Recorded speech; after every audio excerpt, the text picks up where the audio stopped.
Here's a joke that there's no appropriate place for in this whole special.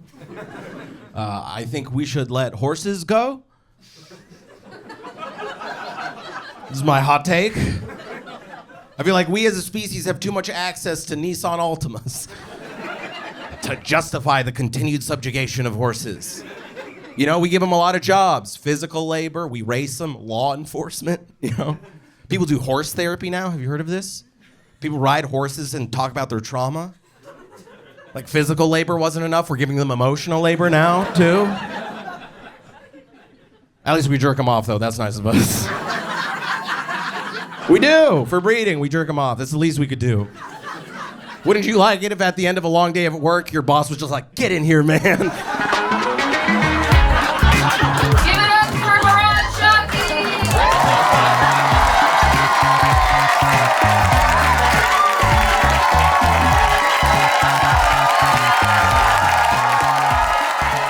Hello, hi. How's it going, everybody? You guys having fun? It's good to be here. It's good to be here. It's good to be here. I'm from the Bay Area. Yeah. I'm from the South Bay, which is a nice, embarrassed way of saying I'm from the Silicon Valley. Because, you know, growing up, it's like this unremarkable suburb. It's pretty, but it's just a bunch of franchises, not much to do. And then you get older and you're like, we ruined the world? How'd we do that? It's just boba shops down here. How do we ruin the fucking world? I live in New York now, and we've rebranded. It's Momdonistan, yeah?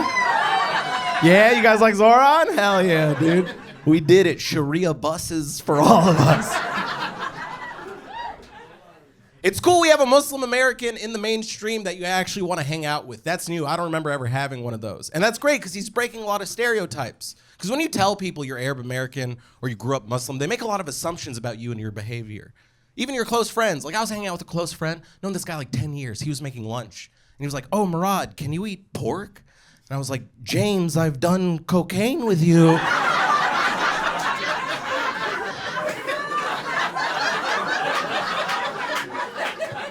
I'm pretty sure cocaine is haram, dude. I think I can handle the BLT. I think it's gonna be fine.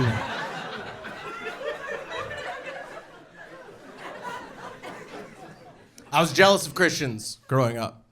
Not because of Christmas. You can keep that shit. It seems stressful. No, I was jealous of Veggie Tales. Yeah, you guys remember Veggie Tales? All right, if you don't know what Veggie Tales is, it was an animated show with a bunch of talking vegetables doing Bible stories. It was basically like Peppa Pig if they nailed the pig to a cross at every episode. But to a 6-year-old Muslim kid that didn't know what that shit was about, it looked lit, dude.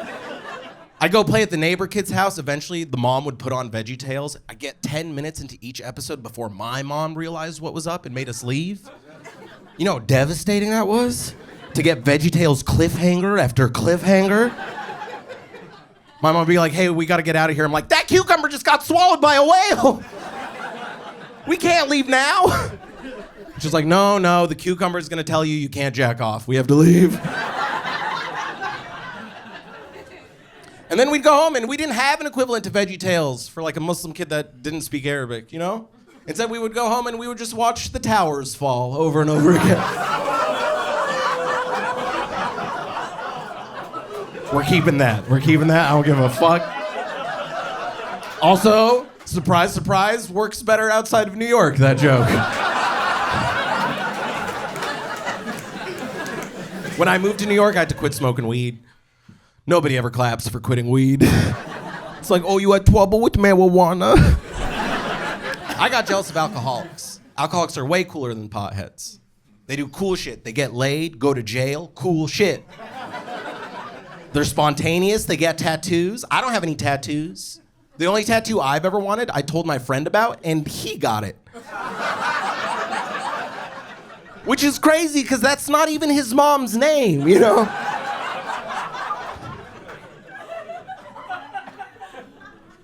I didn't realize how much I depended on weed to fall asleep. I'm a very light sleeper. I've always had sleeping trouble growing up, you know? It takes a while for me to fall asleep. I wake up very easily. I fall asleep the same way a woman reaches orgasm. You know? Like, oh, I'm almost there. I'm almost there. And it's gone. It's gone forever.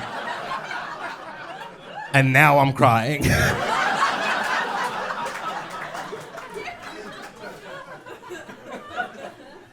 My friend told me to try melatonin. You guys take melatonin? I tried it. Doesn't do anything for me, really.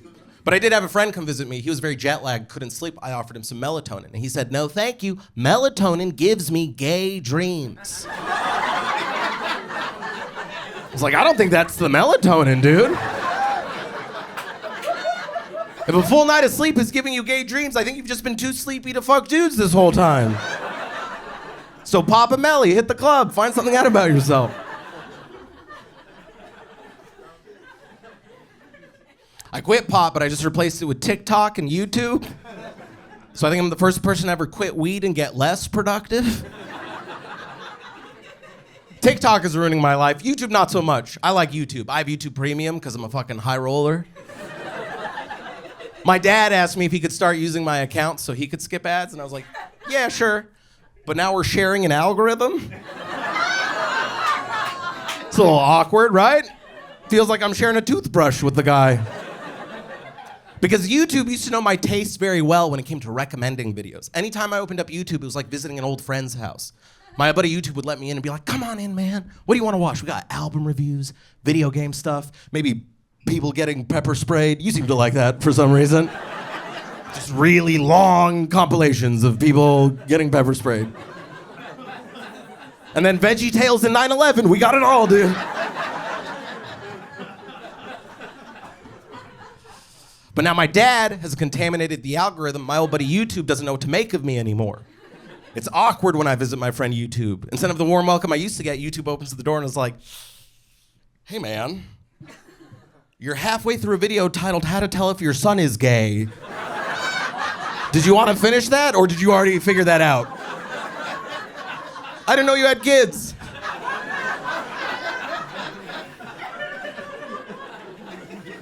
It's TikTok that's ruining my life. I'm up till 3 a.m. just fucking scrolling all day.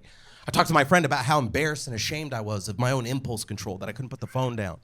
But the thing is he's a very highly paid software engineer. And he was like, I wouldn't be so hard on yourself. The greatest minds of this generation are being paid infinite amounts of money to keep you addicted to your phone. It's not a fair fight. Anytime you open up your phone, it's like getting in the ring with Mike Tyson. You're gonna get your ass beat, And I know that my takeaway from that should have been to give myself some grace, not be so hard on myself, but instead my main takeaway was, we gotta round up all the nerds and kill them. We have to kill them. Mark Zuckerberg said the biggest competitor to Instagram and Facebook is your sleep. We have to kill Mark Zuckerberg. I don't have a punchline here. This is an authentic call to violence.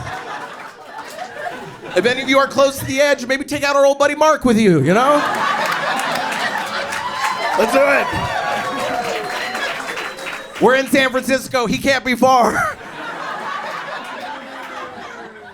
No more computer for Mark. Because fuck billionaires, right? Nobody needs $1 billion. Nobody needs $1 billion. Why do you need $1 billion unless you have to fuck kids, right? What? That's the only thing I can think of? It's an expensive hobby. You gotta buy a plane, an island. It's not like a mainland thing. Low-income pedophiles, they're the ones that get caught, Try fucking kids on $30,000 a year. You can't, not in this economy. Thanks, Obama.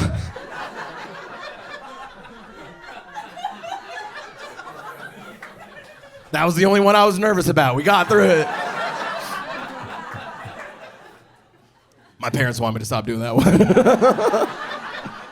I get it, though. They're nervous. I have immigrant parents. Clap it up if you have immigrant parents. That was a formality. I can see all of your races, but...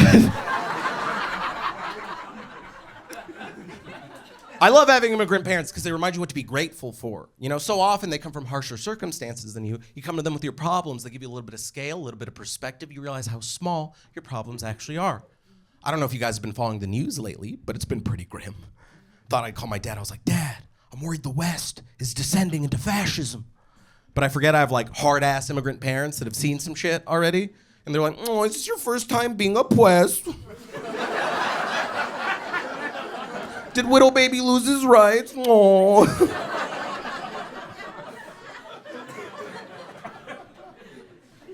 They remind me what's not worth freaking out about.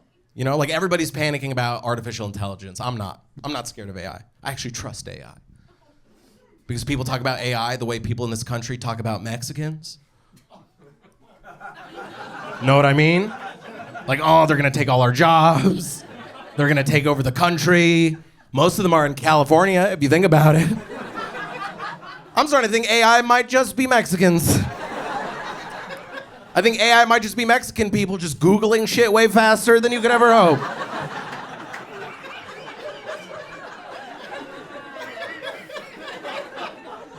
The name of that joke is AI Caramba, by the way.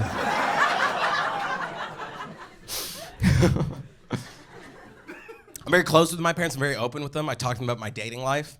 My dad thinks my standards for dating are too high. Like I was heading home after a date. He called me out of the blue, asked me what I'd been up to. And I told him, oh, I went on a date. And he asked me how it went. So I told him, oh, she was really nice, but she doesn't follow the news. She doesn't know what's going on in the world. And for the crazy times we're living in right now, I can't afford to be with somebody that's just flying through the world blind. And I was expecting some pushback from him, but to my surprise, he was like, you know what? I totally get it. I never told you this, but I actually temporarily broke off my engagement with your mother because she didn't know what was going on in Rwanda back in the day. And I was like, wow, really? He's like, no, you fucking idiot.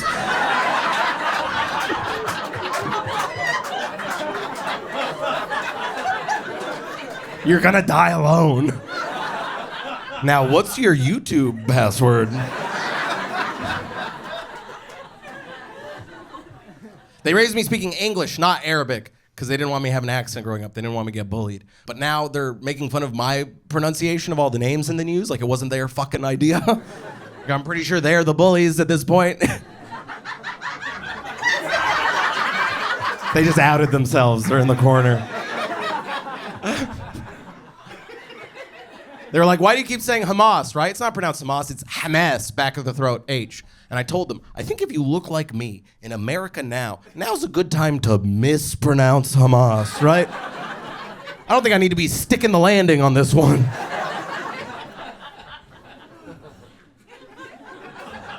I didn't realize people say Hamas. Have you heard this? People say Hamas. I'm like, you're putting too much pepper on it. Fucking chill out. People say Hezbollah.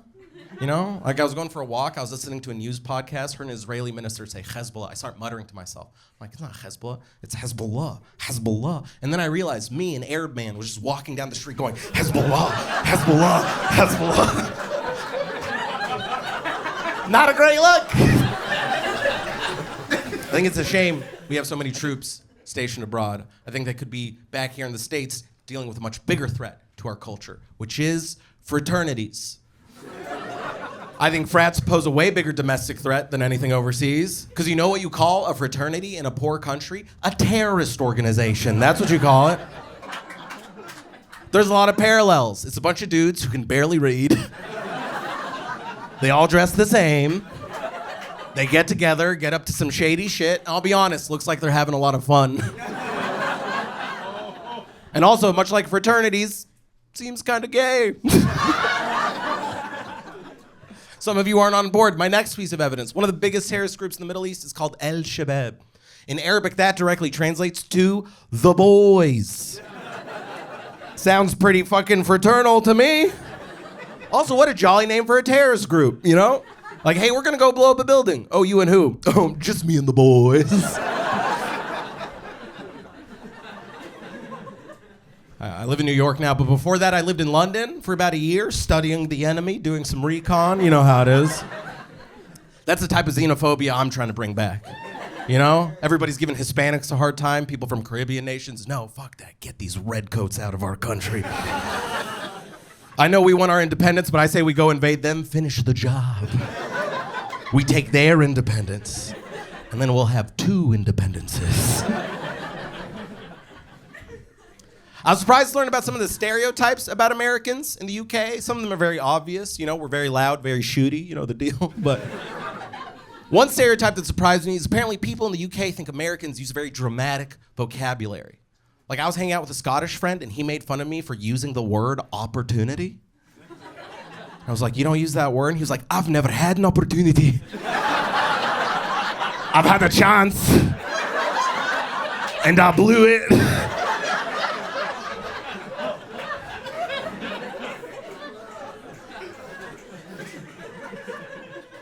I did pretty well for myself dating in the UK, because I think I was one of the 10 most attractive men on that whole fucking island, dude.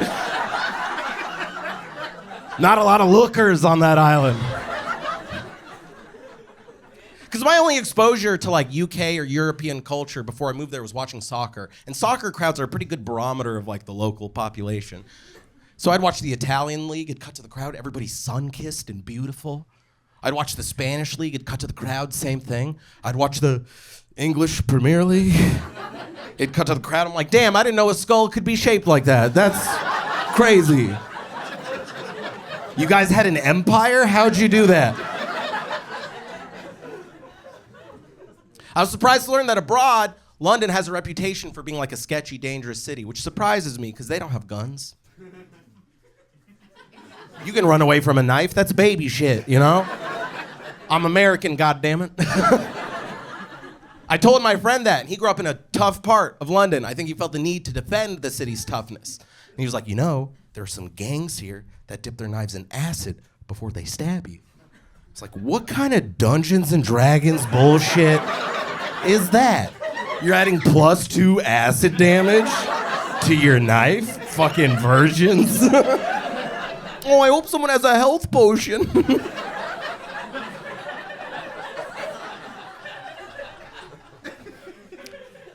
I did a lot of sightseeing when I was in the UK, but there was one tourist attraction I'd been consciously avoiding, and that was the British Museum, because I'm Egyptian, and they took all my grandma's clay pots, you know? I didn't want to support such an institution.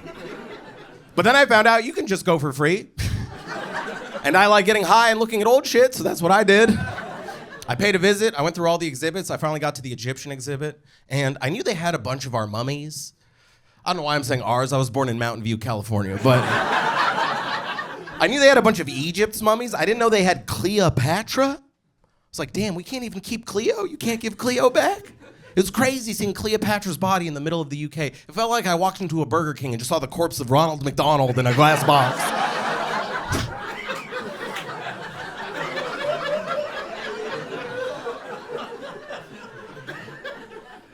I liked it better than the Louvre, though. You know, the Louvre in Paris? Not my style. Mainly because, man, that was a lot of baby dicks, dude. A lot of sculptures of baby dicks, a lot of paintings of baby dicks. Really, any medium in which the French could create a baby dick, they made sure to do so.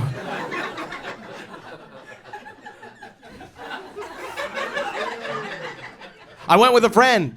It was a very crowded day. All the exhibits were packed. But then I got to one exhibit. It was empty. It was the Islamic art exhibit.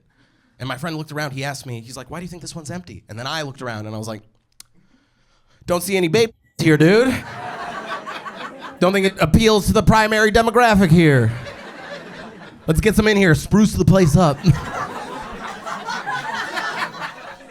I did a lot of shows in Europe, and yeah, fuck that place, dude. Fuck that whole fake-ass continent, dude. It's West Asia, let's be real. I did shows in France, rude people.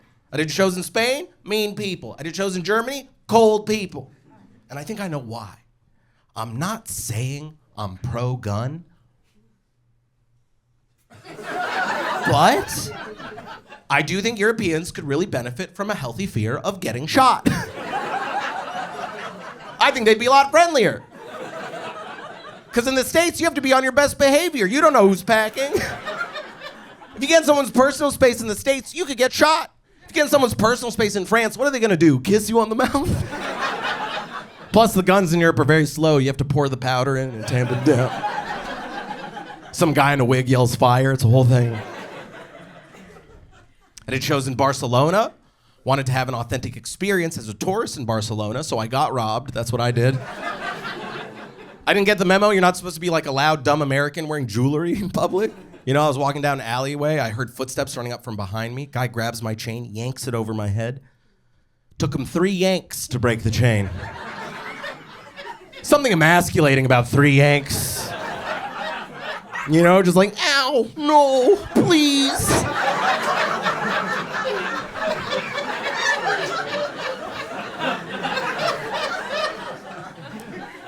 Despite that, I had a good time. You know, my sister came to visit. You know, I hadn't seen her in a long time.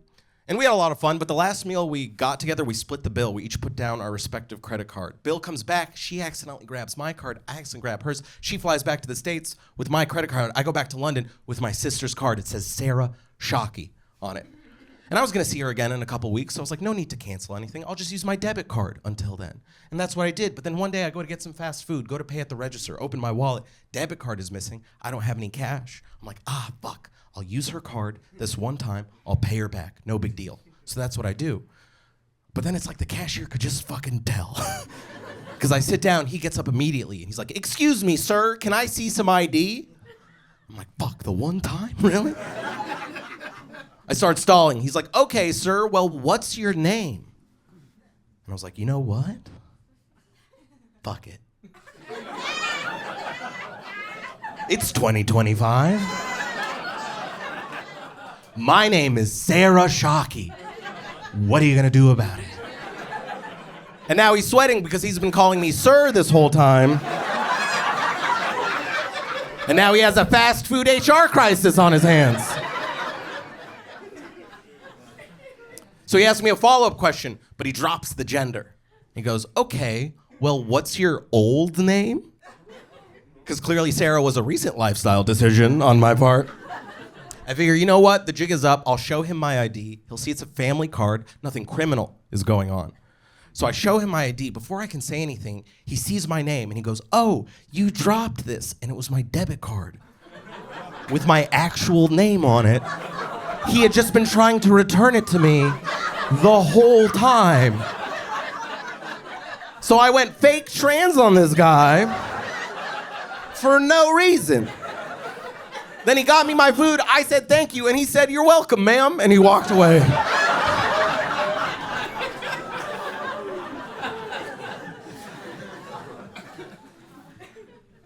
I live in New York now. I had a tough start, though. I moved to New York, I got chickenpox immediately. And anytime I told one of my friends, they just said, welcome to New York. I was like, what, that's part of it? And I got vaccinated for chickenpox when I was little, but I looked it up. Apparently, even if you get vaccinated for chickenpox, you still have like a 2% chance of getting it. And I beat my mom's IUD, so fucking never tell me the odds, dude. You're looking at the real 1% here.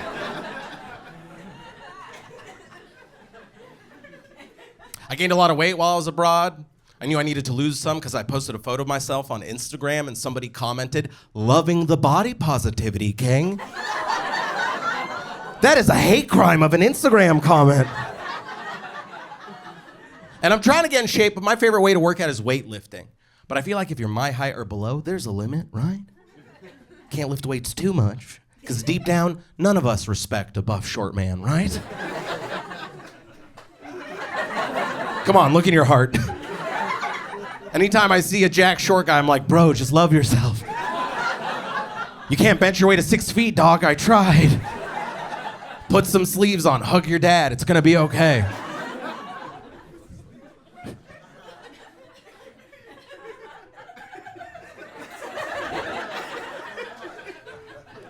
I used to be very insecure about my height. I don't really care anymore. Now it only bothers me when I'm at like a concert and I can't see shit or something. But I did recently experience a short hate crime. Can I share my trauma with you? I was at a grocery store. There was a woman to my right. There was a taller man to my left. And she asked him to grab the paper towels from the top shelf. You know how devastating that was? She literally asked over me. I didn't like that. I had to find and kill both of them. I didn't want to do that. She could have given me upsies. We would have been a team.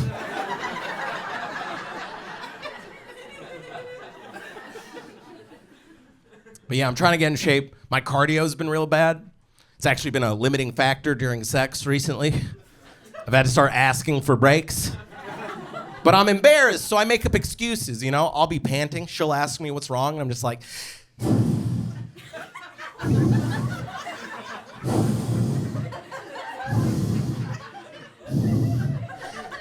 I'm gay. I took a melatonin last night. I think that's what did it. I'm actually a little lightheaded from that joke. I'm working on my mental health too. You guys go to therapy? Tepid. Please stop saying all day, sir.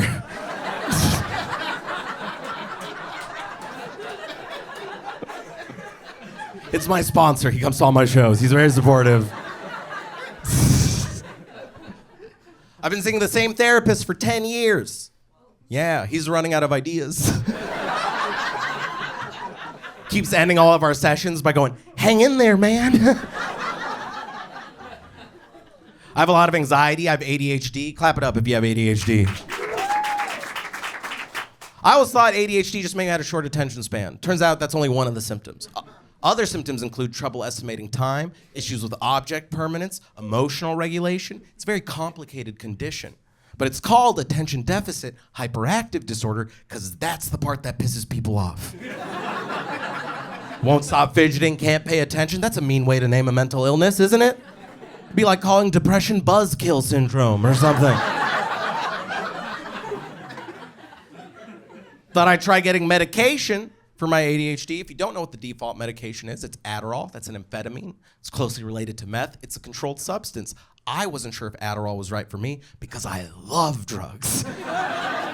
And getting a prescription to one kind of felt like an all-you-can-eat buffet situation. Wasn't sure how I'd handle myself.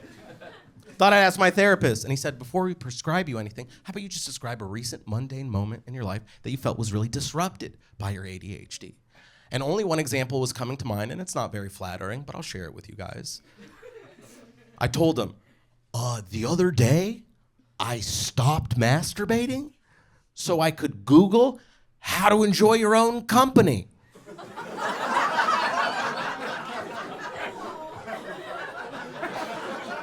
He's like, yeah, dude, try pills. Take pills. If you see some pills, take them. They'll probably help. Also, the answer to that Google search was just keep masturbating.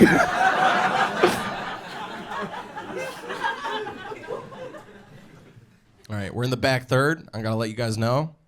I'm about to talk about sucking and fucking for a long time. You guys like sucking and fucking? Yeah, that's a survey, not a proposition. That's a survey.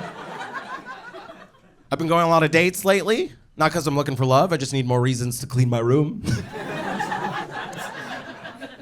My friend asked me if I had a type, and I thought about it, and I don't really have a type. But then I thought about the women I'd been with, and I realized I'm someone else's type. And that's, if you're a woman with hairy armpits, what's up? They like me, dude. The hippie ones, the crunchy ones, they like me. I'm not complaining. Also, they're exclusively bisexual. Which makes sense, because I'm 5'7". They were gonna fuck a girl my height anyway, right? So why not me? I've got empathy and a penis.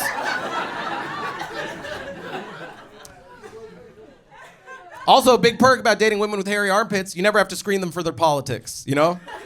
They're always on the right side of history.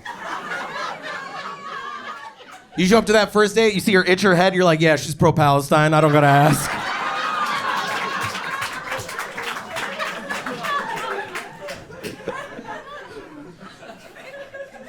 I went on a date recently, I could tell it was my first straight girl date in a long time.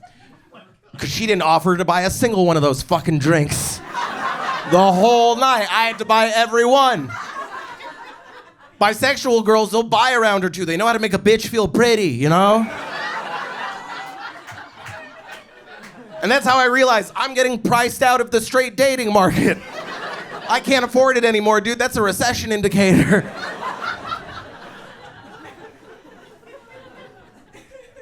I am trying to date outside my comfort zone a little bit. Date an older woman for the first time. 10 years older than me. Homeowner. Pretty good.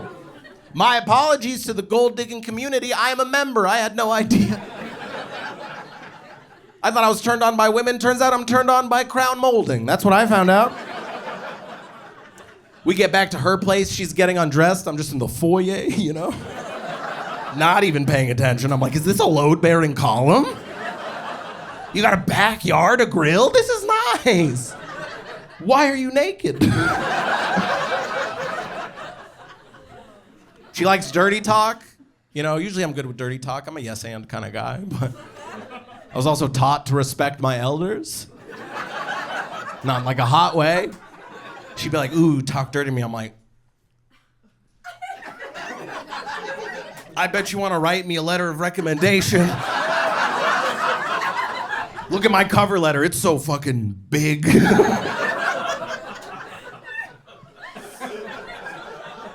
Dated a taller woman for the first time. I'd been with women like an inch or two taller than me, but I'm 5'7", she was 5'11". There was a gap. It was the first time I grabbed a woman's ass and looked up. It was a new experience. First time we hooked up, I was nervous. You know, I was dressed nice for date night. We get back to her place, we're making out. It's getting hot and heavy. She pushes me onto a chair, looks me up and down and goes, "You little pimp." Which pimp is nice. She liked the outfit, but little, was that necessary? Maybe we could have left little out of it.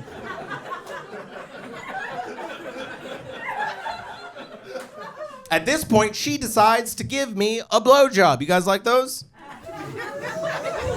Again, survey, not a proposition, it's a survey. To make this funny, I have to describe the geometry of the blowjob with the taller woman. I'm sitting in a chair, she's kneeling on the ground, doing her thing, and that's cool. But my hands are free. I'm a little awkward, I don't know what to do with my hands sometimes. As a guy, there's a lot of stuff you could do with your hands in that situation. I don't know her too well, I don't want to take any liberties. But based on some stuff we were doing earlier, I felt it appropriate to give her ass a smack. Why not? I hope you don't judge me, I hope this is a safe space. So from a seated position, I reach out for the swing. But I forget. She's way taller than me. And my tiny little T-Rex arms are nowhere near their intended destination. I'm gonna get nothing but lower spinal column. And I'm so embarrassed by what's going on that even though she didn't see any of it, I still do the too slow movement to myself. Just to save my own ego. She told me if I could find another lady, she'd be down to have a threesome. That sounds cool, right? But, you know, I'm an anxious guy. I don't know if I can handle that. I can't even listen to music with vocals during sex. You know what I mean? Like, she'll put on music, I'll be like, babe, you gotta turn that off. It feels like I'm having a threesome with Drake right now. He keeps saying you're a good girl and you know it. I don't know if he's talking about you or me.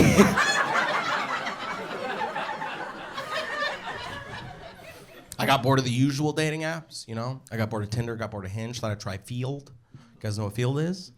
It's the sexy, kinky dating app. And a lot of you are about to download it. Field, it's the horniest dating app a straight guy can get on. Because let's be honest, we're never gonna hit Grindr levels of horny. You know Grindr, the gay dating app? My roommate showed me a feature Grindr had called DTF. You just mark yourself as down, you show up in people's maps. It's like, I've been horny before, but never like geolocation horny. Never like Pokemon Go horny. This guy knows what's up, gotta catch them all, dude, right? Yeah, dude.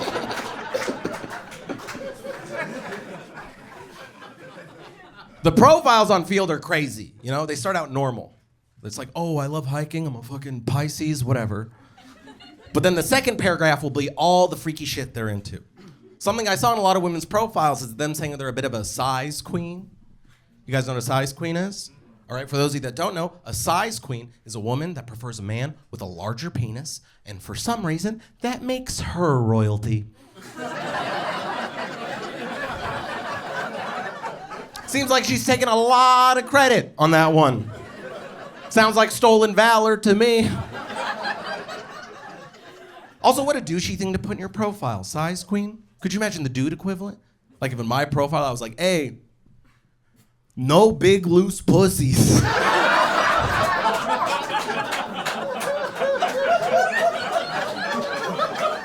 I'm kind of a tight pussy king.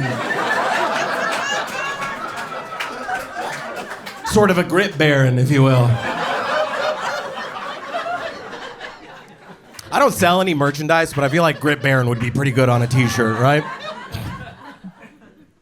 Imagine with one girl we went on a date, starting to get a little sexy. She asked me about some of my preferences in the bedroom.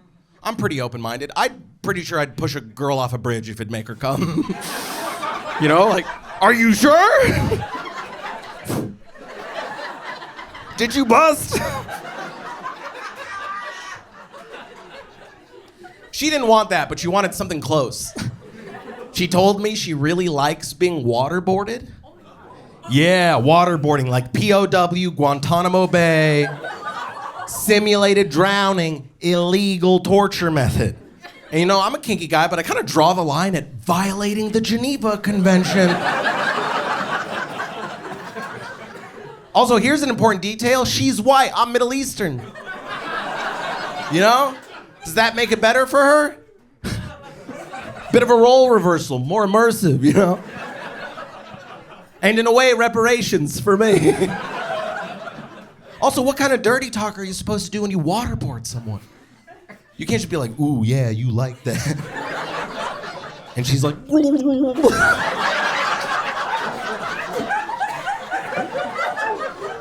no, you have to be like, who do you work for?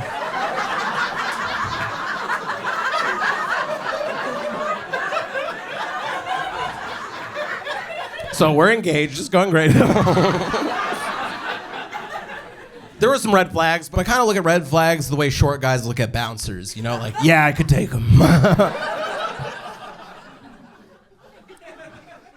Can I tell you about the weirdest hookup I ever had? Yeah? I'm sorry, Mom and Dad. It happened at a time I think a lot of people were having weird hookups, which was in the middle of the first COVID lockdown.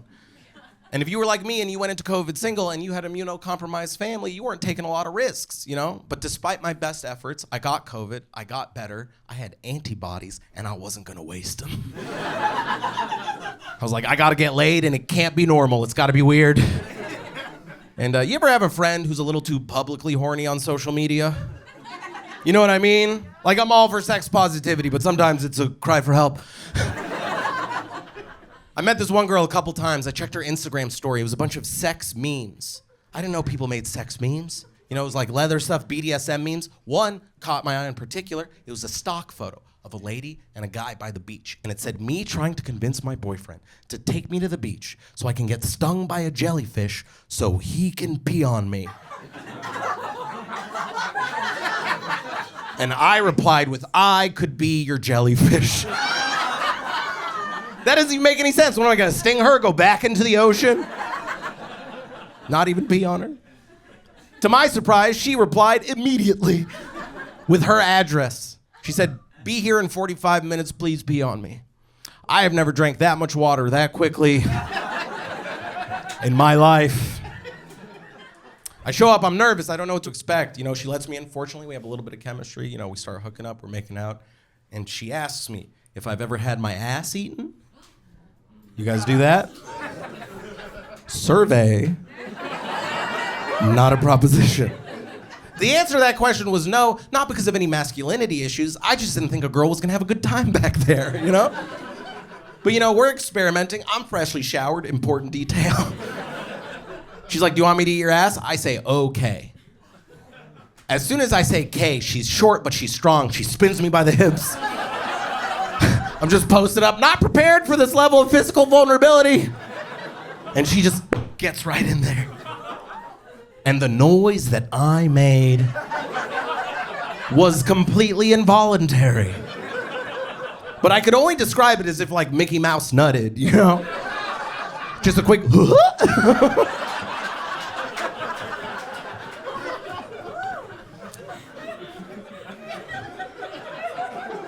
I put a recording of that joke online, and my grandma that doesn't speak any English just commented a bunch of hearts. And put it in her Facebook.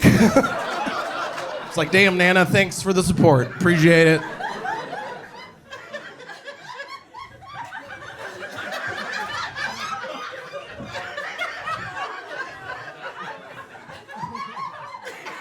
That's literally my mom laughing. I know her name.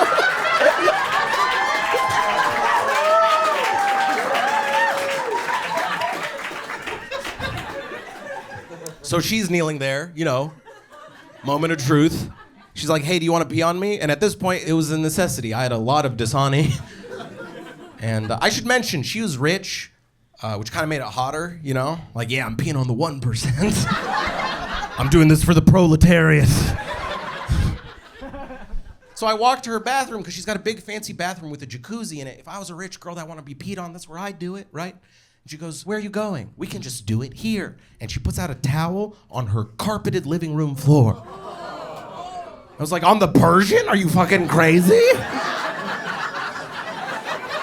And I looked at her, and in my head, I was like, I've got an opportunity here.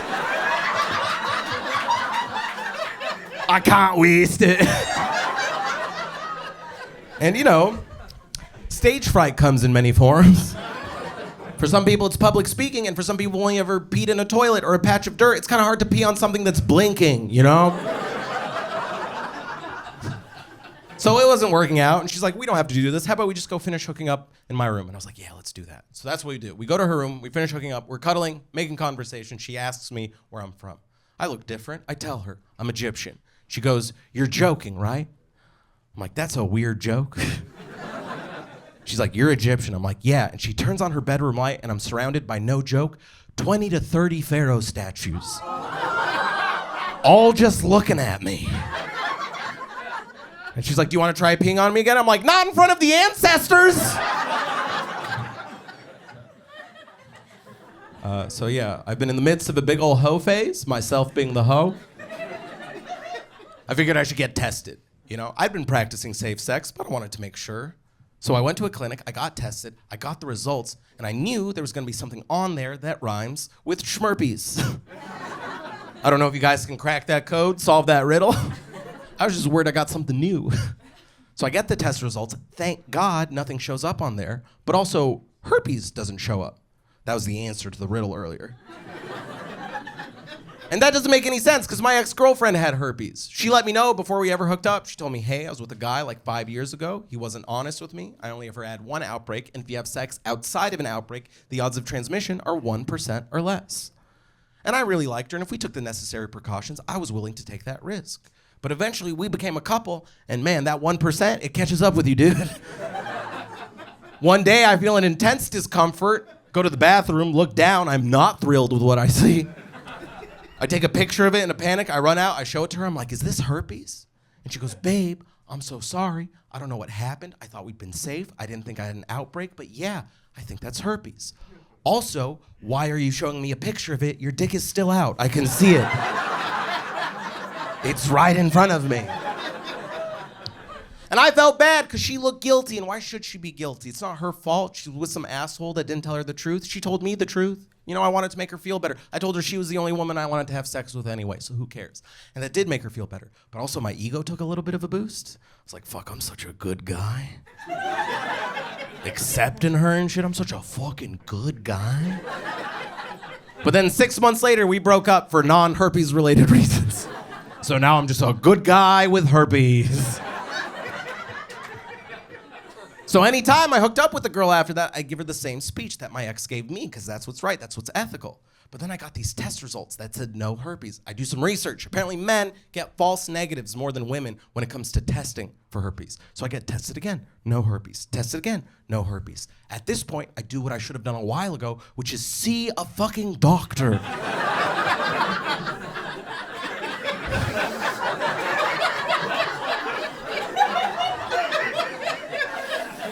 But I was too embarrassed to tell the doctor why I was really there. So instead, I got a routine physical checkup. And at the end of the checkup, I was like, hey, doc, want to see a cool picture? I show him the picture. I'm like, is this herpes? He goes, no, dude, that's contact dermatitis. That's just a regular skin rash. You just got to switch your detergent. You'll be fine. And that's great. That means I actually don't have herpes. But you know what it does mean? It means I've just been telling women for 2 years that I have herpes for no reason. I didn't just tell the women I slept with, I told friends, colleagues, coworkers, for some reason. This is a fun story, you know? So I'm in the Bay for a while. You guys are in my dating pool. If you want to let your friends know, I'm good, dude. Plus, I'm such a good guy. Anyway, that's been it for me. Thank you guys so much. My name is Murahd Shawki. You guys have been amazing. Get home safe.